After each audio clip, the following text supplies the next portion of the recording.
Good evening, everyone. Thank you so much for joining us for our Google Hangout tonight.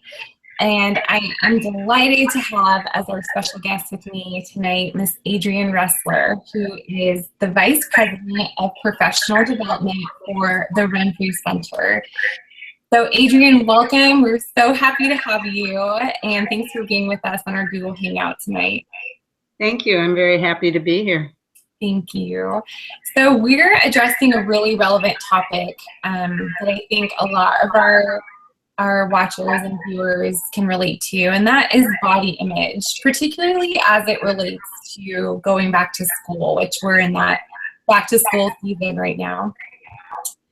But before we delve into our topic, can you just maybe take a couple minutes to tell us about yourself and just a little bit about the work you're doing in the eating disorder community? Sure, I'd be happy to. I've been in the eating disorder field for quite a long time, about 30 years, which sounds really a long time. And I kind of got into it not on a straight career path. And I think for a lot of the people who are listening who may be thinking, oh, I have to know what I'm going to do, I have to pick a major in college, or I have to have my life mapped out.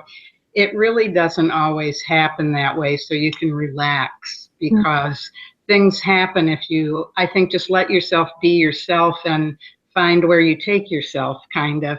When I went to college, I wasn't sure what I was going to do. I went to the University of Michigan, and I wound up getting involved mainly because my roommate was taking this major in education and psychology. And I really loved it. I found it to be really interesting. But one of the classes that I had to take, because I was in part of the education school, was a speech class. And I was absolutely terrified. I could not do public speaking. And it's amazing to me that I wound up being a trainer and giving speeches and talks all the time. So, you know, all of you out there, you never know where you're going to wind up. You might be surprised. Sure. So my first job was at the University of Michigan Children's Psychiatric Hospital. And so I taught kids who had emotional disturbance. And I got very involved in the therapeutic process and being a therapist. So that's how I came full circle to working with eating disorder patients. And a lot of my studying after I got my master's degree was really in body-focused modalities. So I work a lot with body energy and body dynamics, and understanding that a lot of our feelings and emotions are really suppressed and buried in the body. So when eating disorders kind of came on the scene in the mid-'80s, I really used my body work to treat patients with eating disorders. Wow. So I've been doing that. So I do a lot of trainings all over the country, and I really enjoy the teaching aspect of my work very, very much. I'm a therapist. I do therapy and clinical work, but I love helping people understand about eating disorders and how to treat eating disorders. That is so wonderful. Thank you for sharing. And you have just contributed so much to the eating disorder community. So we appreciate everything you've done. Thank you. We're huge fans of you. So it's just such an honor to have you with us. And so that kind of goes right into our topic, which is about body image and kind of the back to school season, which, you know, you've had a lot of experience with body image work. So in this back to school season, what do you think are some of the common triggers that students face when it comes to body image? Well, I think, first of all, I think it's important. I always like to define what we're really talking about. And specifically, I think with body image, individuals really think it's very simplistic. Either I hate my body or I loathe my body, or I love my body. And that's really two completely opposite ends of the continuum. Body image is one of the most complex of human development. It really, to simplify it, it's really, if you think about it, it's three things. It's how I look to myself in my own mind's eye. It's how I believe others perceive me, not how they really perceive me, but what I think is their perception, and how I feel living in my body. So, I hope your listeners really understand that there's a lot to this. And one of the things we find in working with eating disordered individuals or people who have a lot of body issues is that they really are living in their heads. They're not even living in their body. They are so cut off from their bodies that what's important is to really recognize your emotions and not stifle them. When you stifle them, they have nowhere to go. And you load up your body with a lot of emotions and experiences that need to be expressed. So to answer your question, I think the triggers that are common are dependent on what your situation is, but certainly the fear of the unknown is one of the biggest.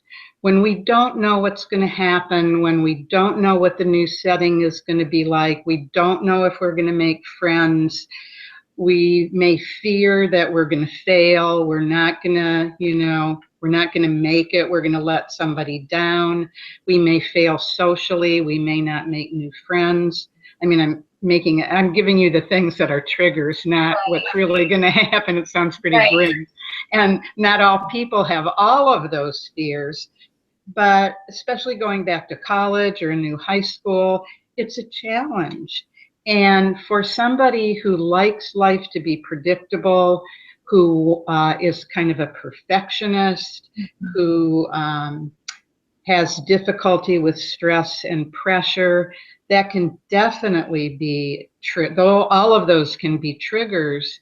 And part of it has to do with control. You want to control that environment, but you can't always control your environment. But what the belief is, I can control my body. That might be one thing I can control. And as a result, we get into dieting and sculpting our bodies and over-exercising and doing whatever we can, kind of thinking that if I just look good enough, or I just weigh the right amount, or if I, have a perfect body, then everything else will fall into place, as if that's going to be the answer for everything. Sure. And that's so helpful, and I appreciate you addressing that and also defining what exactly body image is. Yeah, I think it's really misused a lot. Yeah. Absolutely. Was there something more you were going to add? I'm sorry, I didn't mean to interrupt you. No, I was just going to say that whole idea of control is so important. And I think what we have a tendency to do is to blame our bodies instead of appreciating our bodies and really recognizing that no one person has a perfect body. It just doesn't exist. We get caught up in media images, and I've seen models interviewed. I've worked with models, and they know they don't look like the finished product. And in many cases, they don't look anything like the finished product. And yet we're all supposed to figure out how to look like them. Whether it's male or female. I'm sure you have some males on this call also, because body image issues are not restricted to females by any means. Yeah.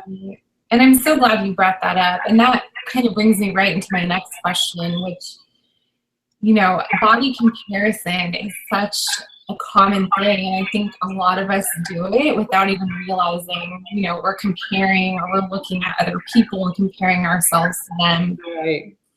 How can body comparison be harmful for a student who might already be struggling with poor body image? Well, from where my position, and we've seen 65,000 patients at the Renfrew Center that have gone through. I mean, we've been in business for 30 years, but still, that's a lot of patients. Absolutely. And we're worked with a lot of individuals. And I can tell you that comparisons never work. If you feel you don't measure up, then you feel ashamed, or you feel, that you're a failure. If you measure up and you think you're better than the person you're checking out, you feel anxious because you're worried that then you might lose that position. Mm. Do you understand? So, if you don't measure up, it doesn't feel good. And if you get to a high, you think you're better than, you have to think, oh my God, it's like Snow White, the queen in Snow White looking in the mirror, who's the fairest of them all? And she's always worried that somebody else is going to come along. And I think that's kind of why the comparisons don't work. There's always somebody who's, going to be checking you out, or you're checking out. And it's such a it's a waste of time and energy. And my biggest concern is you never feel good. You never wind up feeling good. There's another dynamic that comes in here, that for a lot of people with body image issues, they often feel that they don't deserve to get praise or compliments. And so they don't even, they're competing on a different level by keeping themselves down. They, if somebody says, oh, you look really nice today, and they'll say something like, oh, this old thing, I got it on sale, for $5, and I've had it for 6 years, and they throw the compliment away. So they never let themselves feel good enough that they can feel good without the comparison, or without, getting their self-esteem from something outside of themselves. And it's become, the checking and comparison has become just something that is always going on. And you can tell when somebody's checking you out. I'm sure you've experienced that, and I'm sure other people have. It's like, wait a second, what are you doing? What are you doing? Or you get caught checking somebody else out. So it's like, you may as well give up the whole thing. It never works. And I think comparisons also lead to negative self-talk. Oh, I'm not as good, or she's thinner than I am, or he's more muscular than I am. And then you start to feed yourself a litany of negative self-talk. And, a lot of people do that. And I think you don't realize, it's not realized in our culture, the cumulative effect of negative self-talk. A woman, Marjorie Feinstein, who works with Renfrew, she's based in Israel, and she's a researcher, and she does a lot of work with eating disorders. And she did a study showing that negative self-talk is one of the most harmful and the most sustaining factor in the maintaining an eating disorder. Wow. That is such an important dynamic. And I'm glad you asked that question about the comparisons, because I think they do lead, the checking out and the comparisons lead to the I'm not good enough talk.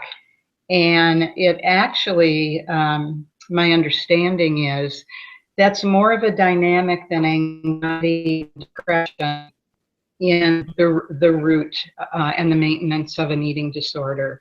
So all of you out there, when you start to put yourself down, it would really be good to turn it around, or just decide, no, I'm not going to do that to myself.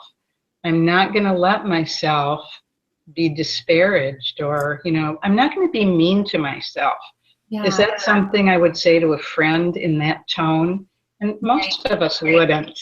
It's like, somehow it's okay to treat ourselves poorly, or to help a friend if they are being mean to themselves, and say, oh, you're not like that at all. Why are you saying that?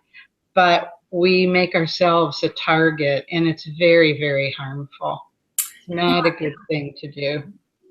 Thank you so much for sharing that insight. And I think in the age of social media, it's proliferated, the body comparison, unfortunately. But I appreciate you sharing that insight. I think putting it in that frame, like when I talk to myself, when I talk to others the way I talk to myself, like such a good way to look at it. One of the things I like to do sometimes with clients is ask them, and all of you listening, you can think about this, to find a photograph of yourself when you were a young child, like maybe under 7 or 8, just a photo that resonates with you, or you've always liked that picture of yourself.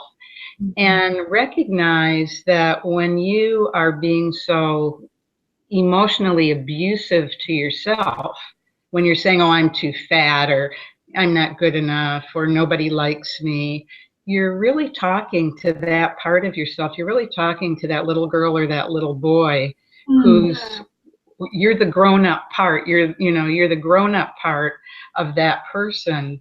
And would you ever talk to that little girl or little boy that way? Yeah. And I'm sure you wouldn't. Right. But that's who you are. That's where you came from. Exactly. So that's something that really resonates with a lot of people. That kind of, well, I could say it to my grown-up self because I'm strong enough to take it, but that part of me really is feeling bad, and as I said, it's very cumulative. Definitely. Thanks for sharing that, Adrienne. And you did such a great job of defining body image. Can you maybe share with our viewers what are some signs and symptoms of poor body image that people should be aware of? Signals, you mean that you might, have some body image issues? Yes. Well, again, it's kind of on a continuum.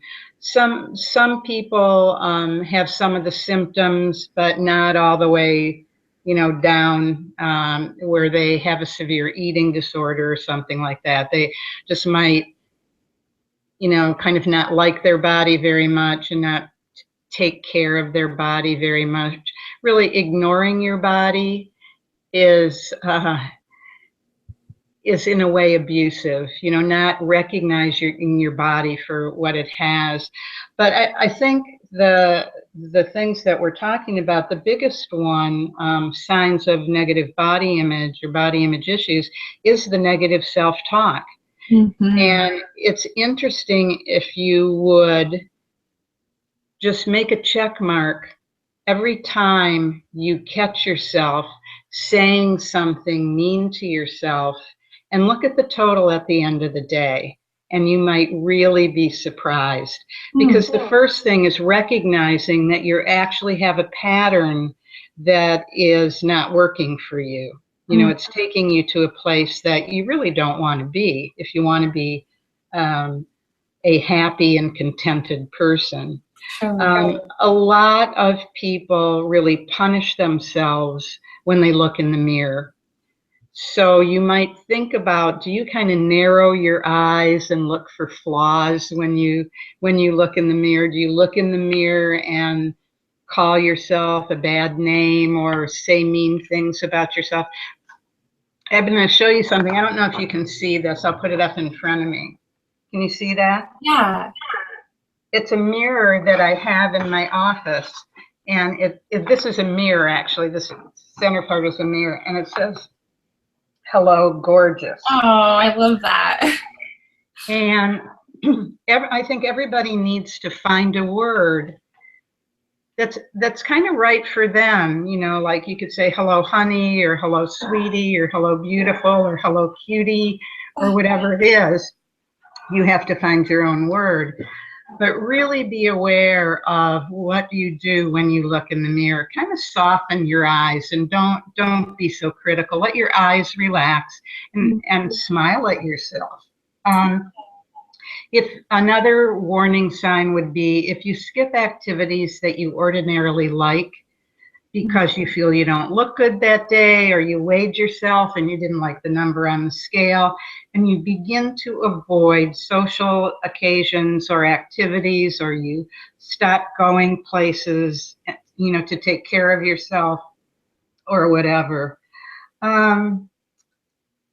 Looking to other people to validate that you're okay, to the point where you're dependent and worried about what other people think about you. Mm-hmm. You don't have your own sense of, I feel good or I look good, or you're constantly needing reinforcement that you're okay. If you're obsessed with looking at what we talked about before, media images, trying to compare yourself, trying to look in a certain style. And I'm not just talking about liking the way somebody looks and trying a new hairdo or something. I'm really specifying you feel like you have to do that in order to be okay. Mm-hmm. I'm trying to think of what you let the scales determine whether you feel good that day or bad that day, or the way your clothes fit. You tell yourself, if you only tried harder, you could lose weight, or you could, be a better person or whatever. And you really believe that weight loss, being thin, or having the perfect body will make all the other problems in your life disappear. And that's really a fantasy that a lot of us get into, that we see all the time in our patients at Renfrew. But if I just lost weight, my parents wouldn't have gotten divorced, or my boyfriend wouldn't have broken up with me, or whatever it was. And we forget that there's more to us than our weight or our body size. And we forget to develop those other qualities that make us so special. Absolutely. And I really appreciate you sharing that information, because I think, like you said, people might not necessarily be aware of some of the things that are going on. So it's helpful to understand that. Well, and I think, Crystal, it's really important in our culture, because in our culture, so many people are behaving that way. So it almost seems like it's normal. That's the way people behave, but it really isn't. It really isn't. When you see little kids playing, they pick other pals to play with because they're fun, or they're energetic, or they laugh, or they make them laugh. They don't pick them because of their size. Although I hate to say it, but kids are having body image issues younger and younger. But before they fall into that, or you go to places where, kids are really allowed to just be free and fun, and they're not caught up in the beauty myth. Absolutely.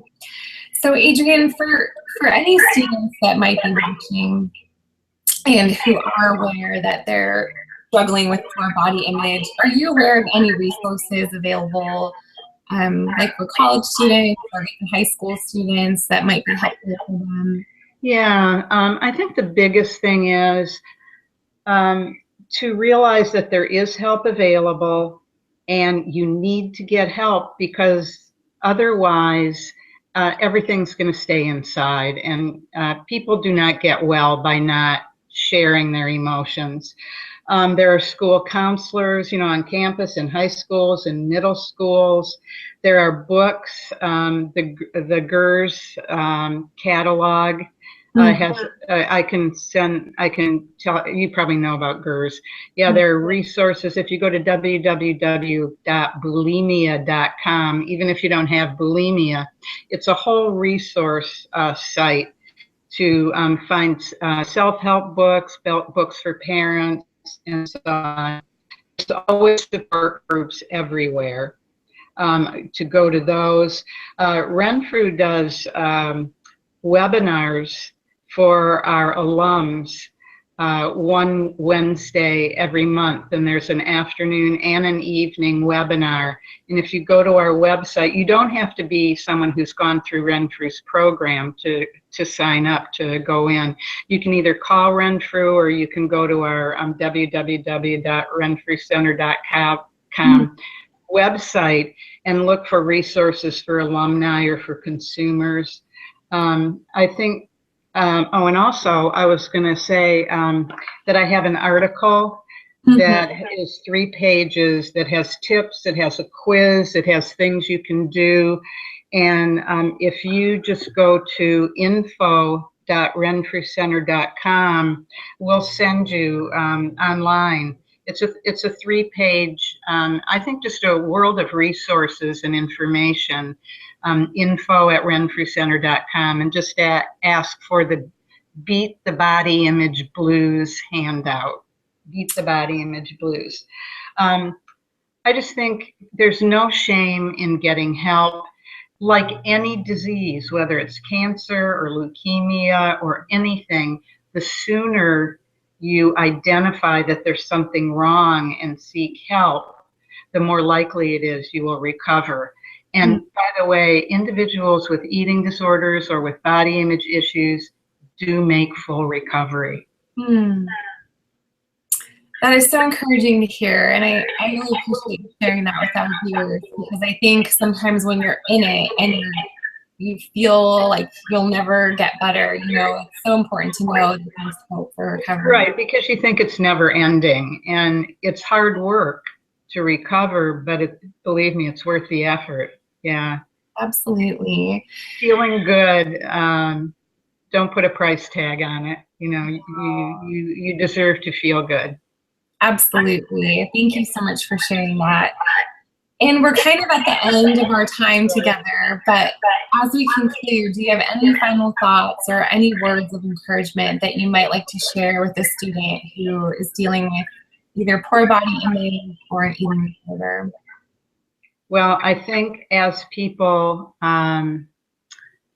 stop trying so hard to be perfect and to fit an image that isn't them, the more you let go of that and take a risk to be yourself, and if you need help being yourself, which a lot of people do, that's fine. But as I said, it's definitely worth it in the end to imagine yourself really being content with yourself, which is really important. So beautifully said. Thank you so much again, Adrienne. It's truly such an honor to have you on tonight, and we appreciate you sharing your expertise about body image with our viewers. Thank you, Crystal. It's been fun. Thanks a lot. Thanks so much. And just again, for our viewers who are listening, as Adrienne mentioned, you can access a copy of her fantastic article called Beat the Body Image Blues by sending an email to info@renfrewcenter.com. So we'll hope you follow up with that. It's some great information. So that concludes our Google Hangout for this evening. Again, Adrienne Ressler was our fantastic guest, and we appreciate, again, such a wonderful talk on body image. And if you visit eatingdisorderhope.com, you can access some more great information. Adrienne's also contributed some wonderful articles to our website that you can Google search on Eating Disorder Hope to find out some more information on those.